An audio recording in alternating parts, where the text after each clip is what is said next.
స్వచ్ఛమైన నాణ్యమైన గౌదర్పార్ పూజా ఉత్పత్తులు www.gaudarpar.com ద్వారా ఆన్లైన్ లో ఆర్డర్ చేయండి. మీ ఇంటిని దేవాలయంగా మార్చుకోండి. నమస్తే రమగారు. నమస్తే రమగారు, విక్రమ బేతాల కథలు చెప్పండి అండి. పట్టుబదలని విక్రమార్కుడు మళ్ళీ లోపలికి నడిచాడు. చెట్టెక్కి అక్కడున్న కళేవరాన్ని భుజం మీద వేసుకున్నాడు. కళేవరాన్ని ఆశ్రయించుకున్న బేతాళుడు కూడా రాజుతో పాటు నడిచాడు ముందుకి. నీకు విసుగు విరామం లేదు, రోజు వస్తావు, రోజు ఎన్నిసార్లు వస్తావు, మార్గాయాసం తెలియకుండా ఒక కథ చెప్తానని కథ చెప్పడం మొదలుపెట్టాడు. పూర్వం ఇంద్రపురి అని ఒక రాజ్యం ఉండేది. దానికి చంద్రసేనుడని రాజుగారు, ఆయనకి ఇందుమతి అని భార్య. ఎన్నేళ్ళైనా పిల్లలు పుట్టలేదు. 12 సంవత్సరాలైందిట వివాహం అయ్యి. సంతానం లేదు. ఆవిడ గుడి గోపురం, ఆవిడ ఎక్కని గుడి లేదు, తొక్కని పీఠం లేదు, వెళ్తూనే ఉండేది పాపం. ఊరి చివర కొండ మీద పురాతన కార్తికేయ ఆలయం ఉండేదట. ఈవిడ ప్రతి శనివారం అక్కడ ఉపవాసం ఉండి కొండ మీదకి కాలినడకని వెళ్ళి పెద్ద పాము పుట్ట ఉందట అక్కడ మామిడి చెట్టు కింద. ఆ చెట్టు కింద ఉన్న పుట్టలో పాలు పోసి ప్రసాద స్వీకారం చేశాకే మంచినీళ్ళైనా పోసుకునేది నోట్లో. పాపం కొండెక్కి వెళ్ళేది. కొండ దాకా గుర్ర మీద వెళ్ళిపోయేది రథంలో. ఈ కొండ కాలినడకని పైకి ఎక్కేది. ఎన్నేళ్ళు 3 సంవత్సరాలు వెళ్ళిందిట ఆ గుడికి. అట్లా వెళ్ళగా వెళ్ళగా వెళ్ళగా ఒకనాడు ఏమైందట, ఈవిడ పుట్టలో పాలు పోసి యువతలకు వస్తుంటే ఆ పుట్ట పక్కన ఒక బైరాగి లాంటి ఒక ఆయన కూర్చున్నట్టు. జీబు గడ్డము, తలంతా అట్టలు కట్టుంది, పక్కన సంచి ఉంది, పాత మాసిపోయిన గామంచాలాంటిది ఒక కాషాయ రంగు బట్ట కట్టుకున్నాడు బైరాగి. చేతిలో ఒక కర్ర ఉంది. ఆయన అమ్మాయికేసి ఆవిడకేసి అలాగే చూసి, ఏమమ్మా ఇంకా కోరిక తీరలేదని చూస్తున్నావా ఇందుమతి అన్నాడు. ఇందుమతి అనేసరికి ఇప్పుడు ఆశ్చర్యం, రాణి నన్ను ఇందుమతి అంటున్నాడు, ఏమమ్మా ఇందుమతి అన్నాడు. అనేసరికి అర్థం కాలేదు. కానీ ఏమనిపించింది, ఏ భగవంతుడు ఈ మారు వేషంలో ఉన్నాడేమోనని దండం పెట్టింది. అవును స్వామి అంది. అనేసరికి ఇతరా అని పిలిచాడు. పిలిచి ఆయన పక్కన ఓ సంచి ఉంది. ఈ సంచిలో అరటిపళ్ళు ఉన్నాయి, ఒక్కటంటే ఒక్క పండు తీసుకు తిను, నీ కోరిక తీరుతుంది అన్నాడు. ఎప్పుడైతే ఈ అరటిపళ్ళు ఉన్నాయి, ఈ కోరిక తీరుతుంది అనగానే ఆవిడకు ఉత్సాహం వచ్చింది. కార్తికేయుడిని సుబ్రహ్మణ్యేశ్వరిని ఆరాధిస్తే కదలి వంధ్యము కాకవంధ్యము పోతుందని కథ. అరటి చెట్టుకి వంధ్యత్వం అది ఒక్కసారి గెల వస్తుంది. అవునవును, దానికి 2 గెలలు వస్తాయిట కార్తికేయుడు అనుగ్రహం లభిస్తే. అలాంటి కథలు విని విని ఉంది ఆవిడ. అరటిపండు అనగానే ఆవిడకు ఉత్సాహం వచ్చింది. గబగబా ఆయన దగ్గరికి వెళ్ళి ఆ పక్కనున్న సంచిలో చేయి పెట్టింది. సంచి నిండా అరటిపళ్ళు ఉన్నాయి. అందులో కొన్ని మెత్తబడిపోయి, కొన్ని వాడిపోయి, కొన్ని వేళ్లాడిపడిపోయి అట్లా ఉంటే ఆవిడ సంచిలో అంతా కలయి వెతికి చేతికి దొరికిన లావుపాటి పండుని, పుష్టిగా ఉన్న పండుని ఏమనుకుంది, నాకు బలంగా ఉన్న పిల్లవాడు కావాలి, ఈ డొక్కుపళ్ళు తీసుకుంటే డొక్కు పిల్లవాడు పుడతాడో ఏమిటోనని బాగా వెతికి బాగా బొద్దుగా లావుగా ఉన్న పండుని తీసుకుంది. పండుని తీసుకొచ్చింది, ఇంటికి వచ్చింది. భర్తకు సంతోషంగా భర్తకు చెప్పింది, ఆయన ఎవరో మహానుభావుడిలో ఉన్నాడు, అరటిపండు తింటే నాకు సంతానం కలుగుతుందేమో అంటే, నువ్వు ఎంతమందో మహానుభావులను చూసావు అన్నాడు ఆయన వెటకారంగా. రాజుకేం పెద్ద నమ్మకం లేదు, ఈ గుళ్ళు గోపురాలు వీటి వెనకాల పడ్డం మీద ఆసక్తి లేదు ఆయనకి. కలితే కలుగుతారు ఏమిటి అని ఉండేది. మరి ఆడవాళ్ళకి ఎక్కువ ఉంటుంది, వాళ్ళు ప్రశ్నలు ఎదుర్కొంటారు కదా. అవును. ఈవిడ గబగబా ఇంటి లోపలికి వెళ్ళి దేవతార్చన అది ముగించుకుని ఈ అరటి పండుని ప్రసాదంగా తీసుకోవటానికి చూస్తే అవి ఏం పండది, జంటక పండు, కవల పళ్ళు ఉంటాయి కదా, అతుక్కుపోయిన ఉంటాయి పళ్ళు, అందుకే అదంత లావుగా ఉంది. తినేసింది పండు. రాజుగారికి ఏం పెద్ద నమ్మకం లేదు, కానీ ఈవిడ కొంచెం భక్తితోటే ఉంది. తర్వాత కూడా వారం ప్రతి శనివారం కొండ మీదకి వెళ్ళేది. ఆయన ఏనాడు ఈవిడ కనపడలా. ఒక్కసారి కనిపించాడు, అరటి పండు ఇచ్చాడు. 3-4 నెలలకి ఈవిడ గర్భవతి అని తేలింది. ఇంకేముంది, ఆ బైరాగాయనే మహానుభావుడు సుబ్రహ్మణ్యుడే ఆ స్వరూపంలో వచ్చాడని సంతోషించింది. చివరికి నెలలు నిండినాయి. ఆవిడకి 2 కుమారులు పుట్టారు. జంట అరటి పళ్ళతో కవల పిల్లలు పుట్టారు. కానీ ఈ కవల పిల్లలు ఆ పళ్ళెట్ట అతుక్కున్నాయో వీళ్ళు కూడా అటాగే అతుక్కుని పుట్టారు. అయ్యో, సియామేస్ ట్విన్స్ పుట్టారు. ఏం చెయ్యాలో తెలియదా ఈవిడికి. ఈ పిల్లల్ని సెపరేట్ చేయటం ఎట్లా, దాని మీద బోలెడంత ప్రయత్నం చేసింది. ఆ వైద్యుల్ని, ఈ వైద్యుల్ని, వీళ్ళని వాళ్ళని తెగ పిలిచింది.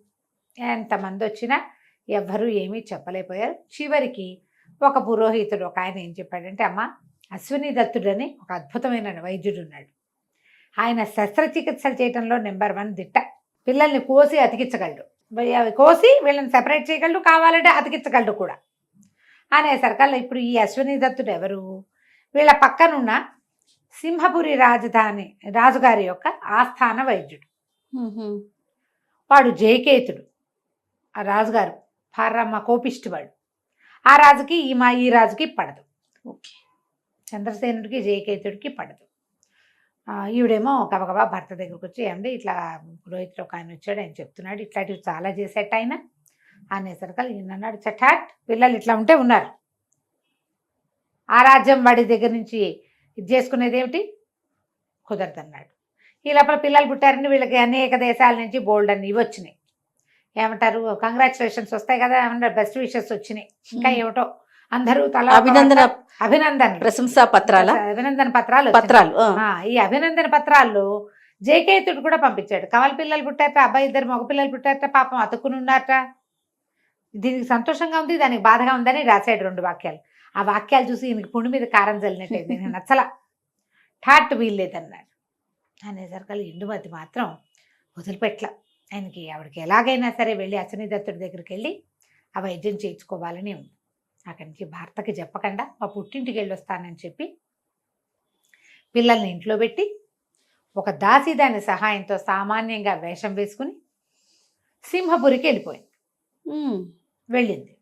వెళ్ళి అశ్విని దత్తుడి కోసం వెతుక్కుని వాళ్ళ ఇంటికి వెళ్ళి ఆయన పాదాలు పట్టుకుని, బాబు మా పిల్లలు అతుక్కుని పుట్టారు, పిల్లలకి శస్త్రచికిత్స చేయాలి అని అడిగేసరికి, తప్పకుండా చేస్తానమ్మా, 5-6 చేసున్నాను, పిల్లలు ఎంత వయసు వాళ్ళు, ఏమిటి, ఏ భాగాలు అతుక్కుని ఉన్నాయి, ఆరోగ్యంగా ఉన్నారా, అన్నం తింటారా, తెలివిగా ఉన్నారా అన్నీ కనుక్కున్నాడు. ఇది సులువేనమ్మా, చెయ్యొచ్చు అన్నాడు. చేయొచ్చు అంటే అంత సులువు కాదండి, నేను ఇంద్రపురి రాజుగారి భార్యని, ఇందుమతి నా పేరు చెప్పేసింది. అనేసరికల్లా ఈయన అన్నాడు, అమ్మా నీకు మీ కనుక వైద్యం చేస్తే నన్ను చంద్రపూర్ నుంచి బహిష్కరిస్తారు, ఇక్కడి నుంచి మా రాజ్యం నుంచి నన్ను బహిష్కరిస్తారు, ఉరి కూడా వేసిన ఆశ్చర్యపోక్కర్లేదు, మీకు మాకు పడదు అనేసరికి ఆవిడ వలవలా ఏడ్చింది. 12 సంవత్సరాలు నేను ఎక్కని గుడిమెట్లు లేవు, మొక్కని గడపలేదు, ప్రతి చోట పూజ చేశాను, లేక కలిగిన పిల్లలు లక్షణంగా పుట్టారు, ఇలాంటి పరిస్థితి ఉంది, నేనేం చేయను, నువ్వు తప్పిస్తే నాకు ఇంకొక దిక్కు లేదు అని లబోదీపమని ఏడ్చింది. ఏడిస్తే ఆయన అన్నాడు, అమ్మ నా ప్రాణాలకు ప్రమాదం లేకుండా చేయగలవా నువ్వు అన్నాడు. ఈవిడంది, చేస్తా తప్పకుండా, నీ ప్రాణాలకి నాది పూచి, నీకే సమస్య రాదు, నా భర్తతోటి రాదు, పక్కన మా జయకేతుడితోటి కూడా రాదు అని చెప్పేసరికి అలా ఆయన ఈవిడ వెనకాల పడి బయలుదేరి వచ్చి ఇంద్రపూరికి వచ్చాడు. ఒక 8-10 రోజుల పాటు పిల్లలకి రకరకాల మందులు ఇచ్చి పిల్లల్ని దగ్గరుండి చూసి ఒకనాడు ఇద్దరికి ఆపరేషన్ చేసేసాడు. పిల్లలిద్దరూ సెపరేట్ అయిపోయారు. హీలింగ్కి ఒక నెల పట్టింది. నెల పట్టాక ఈవిడేం చేసింది, ఈవిడికి ఇంకేం చెప్పింది, ఎవ్వరికీ తెలీదు, 2వ కంటి వాడికి తెలీదు, నీ ప్రాణాలకి నా ప్రాణం అడ్డం అని చెప్పింది. ఒకరోజు ఉదయమే రాజకుమారులు ఇద్దరూ సెపరేట్ అయ్యారు.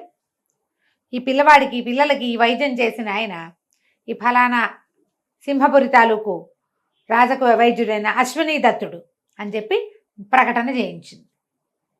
అన్ని రాజ్యాల వాళ్ళకి ఉత్తరాలు రాయించింది, అశ్విని దత్తుడు మా పిల్లల్ని సెపరేట్ చేశాడు, ఉత్తరాలు రాయించేసింది. అశ్విని దత్తుడు సెలవు తీసుకుని వెళ్ళిపోయాడు. ఇప్పుడు భేతాళుడు అడిగాడు, ఇందుమతి ఏం చెప్పింది, రహస్యంగా ఉంచుతాను, నీకు ప్రాణాలకు ఏ ప్రమాదము లేదండి, చెప్పితే రాజుకు తెలిసిపోతుంది కదా, మరి ఎందుకు చెప్పింది అని అడిగాడు. అడిగేసరికల్లా విక్రమార్కుడు అన్నాడు, ఇందులో ఏముంది, దాచిపెడితే రహస్యం, అందరికీ చెప్పాక ఇంక చేసేదేముంది, మొత్తం ప్రపంచం అంతా తెలిసిపోయింది, అందరి రాజులు అద్భుతం, సింహపురి వాళ్ళ దగ్గర ఎంత అద్భుతమైన వైద్యుడు ఉన్నాడు, ఓహో అంటారు. ఇప్పుడు ఆయన రాగానే వాళ్ళకి వైద్యం ఎందుకు చేసామని ఈయన ఏమైనా చేశాడు అనుకో, ఈ రాజుగారి ఇది ఏమవుతుంది, కదా, ఆయన పరుగు పోతుంది, నోరు మూసుకుని ఊరుకుంటాడు, నోరు గట్టిగా మూసుకుని ఊరుకుంటాడు. మనం ఏం చేయాలి, గోల్ చేయాలి ఏదైనా, అప్పుడు ప్రమాదం తక్కువ. ఆయనకి ఎవరి వల్ల ప్రమాదం ఉందో ఇంకా ప్రమాదం ఏముంది, ఇంకా ప్రమాదం లేదు. ఆయన ఏమైనా ప్రశంసలు ఇస్తే ఇచ్చాడు, సన్మానం చేస్తే చేశాడు, లేకపోతే లేదు. కానీ ఏం అనడానికి మాత్రం వీల్లేదు. ఓకే. ఎందుకంటే లోకంలో ప్రతి వాళ్ళకి ఆయన్ని ఈ రాజుగారు శిక్షించాడంటే రాజును బాయ్కాట్ చేస్తారు. 2 పసిబిడ్డల ప్రాణాలు కాపాడిన వైద్యుడిని నువ్వు ఈ పని చేసావు అంటే నువ్వు ఎంత దుర్మార్గుడివి అంటారు. అవును. పరువు పోతుంది, డీగ్లేమర్ అయిపోతాడు, డిమోరలైజ్ అయిపోతాడు. అందుకని అవేవి అవ్వకుండా ఉండటం కోసం ఆయన ఏం చెయ్యడు. అది ఆలోచించే ఇందుమతి ఈ ప్రకటన చేసింది. ఆవిడ తెలివిగా చేసింది. అశ్వినీదత్తుడి పేరు ప్రధ అన్ని దేశాలకి వెళ్ళింది. తను తన పిల్లలకి వైద్యం చేసినందుకు కృతజ్ఞతగా ఆయనకి మంచి పేరు తెచ్చింది. దాంతోపాటు ఆయన ప్రాణాలకు ప్రమాదం లేనటువంటి ముందు కాళ్ళకి అడ్డం వేసింది అనమాట తెలివిగా. అది కథ కంచికి మనం ఇంటికి. ఇది ఎప్పుడైతే చెప్పాడో ఈయన విక్రమార్కుడు బేతాళుడు అన్నాడు, చాలా బాగా చెప్పావు, కానీ నువ్వు మౌన భంగం చేసావు కదా, నేను వెళ్ళిపోతున్నా అని వెళ్ళిపోయాడు.